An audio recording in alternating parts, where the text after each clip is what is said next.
Nadreen, Imran Khan साहब के खिलाड़ी पहुंच गए हैं कराची में, और कराची में सूरत हाल बिल्कुल मुख्तलिफ।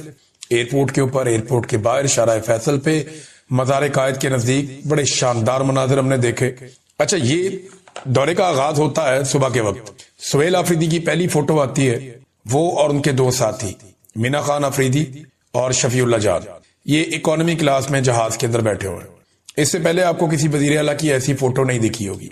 वो कराची जा रहे हैं पॉलिटिकल मूवमेंट के लिए और इकोनॉमी क्लास में बैठे हुए हैं। हाँ, एक सहूलत मिली वजीर आला को कि उनको खिड़की वाली सीट दे दी, यानी विंडो सीट उन्हें मिल गई, और दो साथी उनके साथ बैठे हुए थे।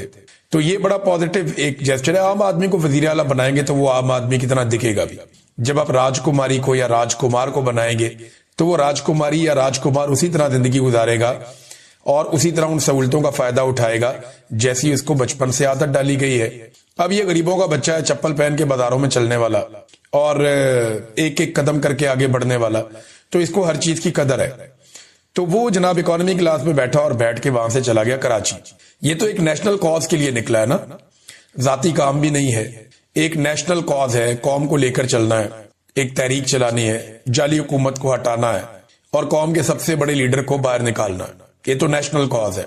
तो राजकुमार और राजकुमारी से बहुत मुख्तलिफ दिखाई दिए सुहेल अफरीदी, क्योंकि ये गरीबों का राजकुमार है, ये गरीब आदमी का असासा है, गरीब आदमी की पहचान है, आम आदमी। तो ये एक बड़ा अच्छा जेस्चर था। उसके बाद जब ये वहां पहुंचे कराची में, तो जो दूसरी बड़ी इंपॉर्टेंट चीज हुई, बड़ी मजेदार, वो पाकिस्तान पीपल्स पार्टी का रवैया। सईद गनी साहब आए, ये पीपल्स पार्टी के सेनेटर। सईद गनी साहब आते हैं, आकर वो अजरक टोपी पहनाते हैं, सिंधी रवायत के मुताबिक वो इस्तकबाल करते हैं वजीर आला खैबर पख्तूनख्वा का। बहुत पॉजिटिव जेस्चर है। ये काम जो है, ये मशवरा दिया था बहुत सारे लोगों ने मरियम नवाज को कि आपको चाहिए आप सुबह नाश्ते पर बुला के मुलाकात करें, लेकिन उनके अंदर रऊनत है, फिरौनियत है। वो लोग ये बात में मानते नहीं है, उनको कोई पॉलिटिक्स का, जमहूरियत का, इन चीजों का इदराक नहीं है। नवाज शरीफ जर्नैलों के जूते साफ करते करते कई मरतबा इक्तदार में आए, हत्ता कि 2013 में जब उन्होंने हुकूमत ली तब भी वो जर्नैलों के जूते साफ कर रहे थे। तो सईद गनी ने इस्तकबाल किया और पीपल्स पार्टी ने ना एक तासुर बना दिया, और ये सब लोग सोशल मीडिया पे बात कर रहे हैं। तासुर ये बन रहा है कि जनाब अगर पीपल्स पार्टी वहां सिंध के अंदर पीटीआई को रूम दे रही है और पीटीआई को जलसा भी करने दे रही है, रैली भी निकालने दे रही है, पॉलिटिकल एक्टिविटीज भी करने दे रही है, तो पंजाब में पीएमएलएन ने क्यों रोका? फिर देखे ना, एस्टेब्लिशमेंट या आसिम मुनीर की ताकत सिर्फ पंजाब तक तो महदूद नहीं है ना, वो ताकत तो खैबर पख्तूनख्वा में भी है, सिंध में भी है, पंजाब में भी है, बलूचिस्तान में भी है, हर जगह पे है। ये सवाल अब उठाया जा रहा है बड़ी चालाकी से, चाहे ये एस्टेब्लिशमेंट ने किया है, चाहे ये पीपल्स पार्टी ने किया है। पंजाब में जितना गंद मारा गया वो सारा उन्होंने सियासतदानों के खाते में डाल दिया उठा के। मैं अभी कुछ चीजें आपके सामने रखूंगा, इससे आपको आइडिया हो जाएगा कि ये सारा इतना सिंपल नहीं है जितना दिखाई दे रहा है। पीपल्स पार्टी का एक बड़ा सियासी तौर पर बड़ा समझदारी का मूव है, उनकी इससे इज्जत बच गई है। वो अगर जोर जबरदस्ती करते, डंडा भी चलाते, तो कराची के अंदर हालात खराब होते, लोग और ज्यादा रिएक्ट करते और बिलाखिर लोग निकल आते, और जब लोग निकल आते तो इनको शर्मिंदगी हो जाती, सुबकी हो जाती। तो कराची में कंट्रोल करना भी उतना आसान नहीं है, हालात बहुत खराब हो जाते। तो उन्होंने एक स्ट्रेटेजी डिफरेंट दी। इस स्ट्रेटेजी से दो तीन चीजें उन्होंने अचीव की। नंबर एक, वो ये साबित करना चाह रहे हैं कि हम बहुत जमहूरी हैं, जो वो बिल्कुल नहीं है, क्योंकि बिलावल ने अपने मुंह से कहा था ब्रूट मेजॉरिटी, अपने मुंह से कहा था डंडे वाली जमहूरियत। ये बातें हमने बिलावल के मुंह से सुनी है, और बिलावल की पार्टी ने सहाफियों पे सबसे ज्यादा जुल्म किया पूरे पाकिस्तान में, रिकॉर्ड है। तो जितना ये आला कार बने एस्टेब्लिशमेंट के, उतना कोई, और एस्टेब्लिशमेंट को ये भी पता है कि ये किसी के सगे नहीं है। लिहाजा ये कराची के अंदर जो कुछ भी हो रहा है, चाहे पीपल्स पार्टी अकेली कर रही है, चाहे एस्टेब्लिशमेंट के साथ मिलकर कर रही है, ये जो भी हो रहा है इसमें पीएमएलएन गंदी हो रही है। नवाज शरीफ साहब एक मरतबा फिर गंदे हो रहे हैं, और उनका होना बनता भी है गंदा। अवाम ने नाज़रीन बड़ा शानदार इस्तकबाल किया सुहेल अफरीदी का, और बड़े पैमाने पर लोग वहां पे पहुंच गए, बहुत बड़ी तादाद में। एयरपोर्ट से निकलते निकलते जो सलमान अकरम राजा साहब हैं वो बताते हैं कि 2 घंटे लग गए मैं बाहर आते आते। इतनी दुनिया सुहेल अफरीदी के इस्तकबाल के लिए खड़ी थी। फिर जिस तरह उनकी रैली चली, जिस तरह लोग उनके साथ गए, 4:30 बजे वो पहुंचे, जाके उन्होंने जलसागाह का देखा, वहां पे भी सैकड़ों लोग खड़े थे। सैकड़ों कह लें, हजारों कह लें, हर एक की अपनी अपनी है, लेकिन बहुत बड़ी तादाद में लोग खड़े थे। और एतवार के रोज उन्होंने कहा यहाँ पे हम जलसा करेंगे।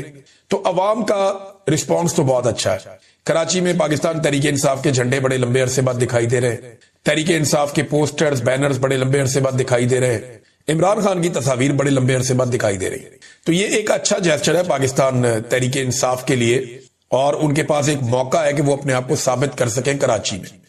अब बड़ा इम्तिहान तहरीक इंसाफ का एतवार वाले दिन है। एक तो रैली है उनकी जो हैदराबाद तक जाएगी, देखते हैं उसमें कितने लोग, कितनी गाड़ियां, किस तरह शामिल होते हैं। दूसरा जो एक बड़ा इम्तिहान है वो है जलसा। अगर तो पाकिस्तान तहरीक इंसाफ उस नौइयत का बड़ा जलसा कर देती है जो उनकी पहचान है, तो फिर एक दफा निजाम की चूलें हिल जाएंगी। निजाम के लिए ये बात अया हो जाएगी उनके सामने कि इमरान खान आज भी सबसे ज्यादा मकबूल है। लेकिन ना सुहेल अफरीदी का जिस तरह का इस्तकबाल हो रहा है, सुहेल अफरीदी कौन है? कल तक कोई नहीं जानता था। इमरान खान का एक अदना कारकुन है, इमरान खान ने उसको एक ड्यूटी दे दी। अब ये शख्स इतना मकबूल हो गया कि लोग जहां जाता है लोग इसका इस्तकबाल करते हैं, लोग आंसुओं से, फूलों की पत्तियों से इसका इस्तकबाल करते हैं। और वो आदमी रातों रात हीरो बन गया, बहुत बड़ा। इसने इमरान खान के लिए कुर्बानी भी बहुत दी। सुहेल अफरीदी की और दीगर जो नौजवान है जो ISF से ट्रेंड होकर आए पाकिस्तान तहरीक इंसाफ में, उनकी बड़ी लंबी चौड़ी कुर्बानियां हैं। सुहेल अफरीदी उनमें से एक है। ये उसूलों के ऊपर खड़े हुए लोग हैं। लेकिन अगर इमरान खान के एक खिलाड़ी को इतनी तवज्जो मिलती है और ऐसा इस्तकबाल मिलता है, तो एक लम्हे के लिए सोचिए कि अगर इमरान खान बाहर आ जाता है तो उसका इस्तकबाल कैसे होगा। तो एस्टेब्लिशमेंट को कुछ चीजों का अंदाजा आज हो गया होगा, और जो रह गई है उनका अंदाजा ये जो हैदराबाद के लिए रैली जाएगी, और खास तौर पर जो कराची में जलसा होने जा रहा है एतवार वाले दिन, क्योंकि एतवार को छुट्टी है, तो पूरे कराची के अंदर जो है वो ये कैंपेन चलाई जा रही है कि जलसागाह को भरा जाए। तो देखना यह है कितने बड़े पैमाने पर लोग उस जलसे में आते हैं। वो जलसा मुल्की सियासत के लिए एक बड़ा इंपॉर्टेंट दिन होगा। अब सवाल ये पैदा होता है कि क्या एक बहुत बड़ा जलसा करने से और कराची में ये सारी मूवमेंट चलाने से इमरान खान साहब रिहा हो जाएंगे? तो जवाब है नहीं। आपको मेरी बात बुरी लगेगी, लेकिन जवाब है नहीं। जब तक पंजाब के अंदर बड़ी कैंपेन खड़ी नहीं होगी, जब तक पंजाब सड़कों पर नहीं आएगा, जब तक पंजाब अपने अपने इलाकों में निकलकर पुरअमन एहतजाज शुरू नहीं करेगा, तब तक इमरान खान साहब के लिए हालात नहीं बदलेंगे। पंजाब में इसीलिए फस्तायत का लेवल बहुत ज्यादा है। देखिए ना, सबसे बड़ा डाका कहां डाला गया इमरान खान के हक पे, या सबसे बड़ा डाका किस सूबे की अवाम के हक के ऊपर डाला गया? पंजाब की अवाम के हक पे या उनके वोट के ऊपर सबसे बड़ा डाका डाला गया है ना। तो पंजाब के लोगों को ही अपना हक लेने के लिए खड़ा होना पड़ेगा। कराची मिनी पाकिस्तान है बेशक, कराची से एक मोमेंटम जरूर बनेगा, कराची से एक बहुत बड़ा मैसेज जाएगा, एक बहुत बड़ा पैगाम जाएगा पूरे पाकिस्तान को। ये बात एक हकीकत है। डोनाल्ड ट्रंप को एक बहुत बड़ा झटका लगा, इस पे हम बात करेंगे, लेकिन आगे जाके वीलॉग में पहले पाकिस्तान के अंदर कुछ खबरें वो आपके साथ शेयर कर देते हैं। नाज़रीन, जो टाउट है उनकी जरूरत बहुत बढ़ गई है और ये एस्टेब्लिशमेंट कर रही है। एस्टेब्लिशमेंट अपने पांव पे वो कुल्हाड़ा मार रही है कि कल को ये बैठ के रोएंगे कि हमने क्या किया। आज भी एस्टेब्लिशमेंट जनरल याजा हो, जनरल अयूब हो, जनरल ज़िया हो या जनरल मुशर्रफ हो, उसके किए धड़े के ऊपर किसी किस्म का जवाब देने की पोजीशन में नहीं है। और जो कुछ ये आज कर रहे हैं ये उससे भी बहुत ज्यादा घटिया और बुरे लेवल के ऊपर चले गए। तो टाउटों की जरूरत इतनी बढ़ गई है कि वो अब अवामी शऊर और इज्तिमाई अवामी सोच की तौहीन कर रहे हैं। यानी मिलिट्री एस्टेब्लिशमेंट का पैगाम पहुंचाते हुए एक टाउट ने यह भी कहा कि अवाम से भी गलत फैसले हो जाते हैं और उन्हें नहीं माना जा सकता। यानी अवाम का जो गलत फैसला है ना, वो एक ही गलत फैसला है कि उन्होंने पाकिस्तान की एस्टेब्लिशमेंट को नकेल नहीं डाली। उन्होंने एक भी डिक्टेटर को जूते मार के नहीं निकाला। अगर लितरॉल की होती ना अवाम ने, तो आज मुल्क में सारा कुछ ठीक होता। बस यही एक अवाम से गलती हुई है, बाकी अवाम ने कभी कोई गलत फैसला नहीं किया। अवाम कायदे आजम के साथ खड़ी हुई, अवाम जुल्फिकार अली भुट्टो के साथ खड़ी हुई, आज अवाम इमरान खान के साथ खड़ी है।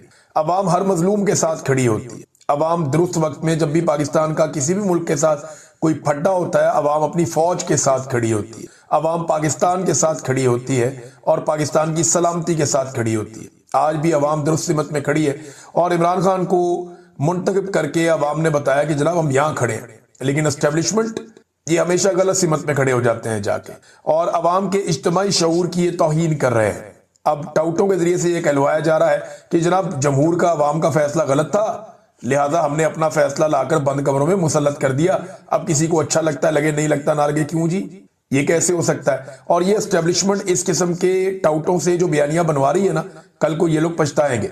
अवाम को कई दहाइयों पहले इन नौसरबाजों को पहचान लेना चाहिए था, लेकिन देर हो गया, दुरुस्त हो गया। कम से कम लोगों को अब ये जरूर पता है, और चाहे इमरान खान की वजह से पता है, चाहे और बहुत सारे लोग हैं जिनकी वजह से पता है, लेकिन लोगों को पता है कि किसने क्या किया है पाकिस्तान के साथ। नाज़रीन, तहरीक तहफ़्फ़ुज़ आईन पाकिस्तान के कायदीन लाहौर पहुंच गए। हुकूमत एक चीज में कामयाब रही कि रस्ते में कहीं पे भी हुकूमत ने कोई बड़ा इज्तिमा नहीं होने दिया। रस्ते में जहां पे भी रुकने की कोशिश करते थे, गाड़ियां तोड़ते थे, धक्के मारते थे, मार कुटाई करते थे। इनको यानी पूरे रस्ते में इनको फेंटा लगाते लगाते लगाते लगाते ये लोग पहुंच गए जैसे तैसे करके लाहौर।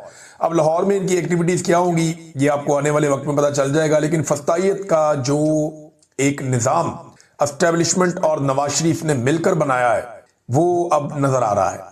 नवाज शरीफ ने जो पाकिस्तान की सियासत के साथ किया अपनी सियासत के आगाज से लेकर आज तक, उसमें कोई भी ऐसी काबिल फख्र चीज नहीं है जिसपे ये खानदान इतरा सके कि ये जमहूरी था या ये जमहूरी रवायात के मुताबिक था। नवाज शरीफ की औलाद भी बिल्कुल नवाज शरीफ के रास्ते पे चल रही है। हुकूमत को ये कामयाबी रही कि उन्होंने कोई भी पॉलिटिकल जो अपोनेंट्स हैं उनको मौका नहीं दिया पूरे रास्ते में कि वो इकट्ठे हो सके, मगर तहरीके तहफ़्फ़ुज़ आईन पाकिस्तान वाले ये कामयाब रहे इस मामले में कि उन्हें बहुत सारे ऐसे मनाजिर मिल गए जो अपोजिशन ढूंढती रहती है कि हमारे ऊपर जुल्म और जबर हो रहा है। नादरीन, जो रशीद यूसुफ का मैंने आपको पिछले वीलॉग में बताया, हंजरवाल में जिनके घर के ऊपर पुलिस ने धावा बोला और उसके बाद वो अस्पताल में जामक हो गया, ये जो हकीकत है वो अब सामने आ रही है। आगा शेख सरवर साहब ने इसको रिपोर्ट किया। वो बताते हैं कि रशीद यूसुफ रिक्शे वाला, रिक्शे का ड्राइवर था और इनके 4 बच्चे। इनके घर में पुलिस आती है और इनके ऊपर बंदूकें तान लेती है और इनकी जो छोटी बेटी है उसके सर पे बंदूक तानी, वो बड़ा दिल बर्दाश्ता हो गया। इसको घसीट कर ले गए, इसको थाने ले गए और वहां इसका इंतकाल हो गया। अब ये घर वाले बता रहे हैं कि इंतकाल जो है वो थाने में हुआ और फिर अस्पताल में मुंतकिल कर दिया गया बाद में कि जनाब ये अस्पताल जाके फौत हो गया। अब ये एक और आदमी का कत्ल हो गया सिर्फ इसलिए कि मरियम नवाज को पसंद नहीं है कि कोई इमरान खान के हक में आवाज उठाए या इमरान खान का झंडा उठाए। तो जो शख्स भी इमरान खान के करीबी होगा या जिस शख्स पे इस बात का अंदेशा होगा कि ये बाहर निकलकर पाकिस्तान तहरीक इंसाफ का नारा लगा सकता है, उसके घर पे धावा बोला जाएगा, बच्चों के सरों पे बंदूक रख दी जाएगी और वो शख्स फिर थाने में जाके फौत हो गया। ये जुल्म नहीं है तो और क्या है? देखिए, एक बात जो है ना वो बड़ी ठीक की वहां पे अचकज़ई साहब ने, उन्होंने कहा जी इस तरह इनकलाब नहीं आएगा, इनकलाब कभी भी रेडीमेड नहीं होता। इमरान खान के फॉलोअर्स और उसको चाहने वाले लाखों हैं जो उनको मिले हैं, लेकिन तंजीम की हालत यह है कि कहीं 20 बंदे इकट्ठे नहीं हो सकते, ऐसे इनकलाब नहीं आता। ये अचकज़ई साहब ने कहा और ये बिल्कुल ठीक उन्होंने आईना दिखाया। हमें ना पाकिस्तानियों को रेडीमेड किस्म का इनकलाब चाहिए कि हम सुबह उठें तो पता चले कि पाकिस्तान में इनकलाब आ गया।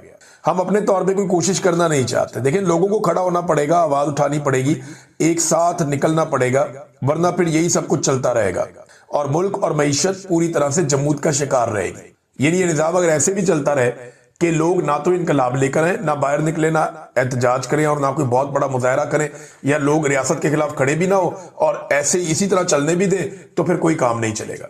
ना पाकिस्तान आगे बढ़ेगा, ना मईशत चलेगी, मुल्क जमूद का शिकार रहेगा।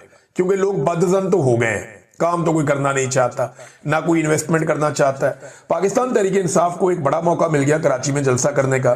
तहरीक इंसाफ के लोग काफी एक्साइटेड हैं कि मज़ार कायद पे नजदीक वो एक जलसा कर सकते हैं। ये एक बड़ी कामयाबी बन सकता है अगर अहले कराची निकल आए, क्योंकि जब इमरान खान साहब की हुकूमत गिराई गई थी तो सबसे पहले कराची बाहर आया था। कराची के शहरियों ने एक बहुत बड़ा एहतजाजी मुजाहरा किया था, वहां पे उन्होंने इमरान खान का नारा बुलंद किया था और उसके बाद एक तहरीक बन गई थी।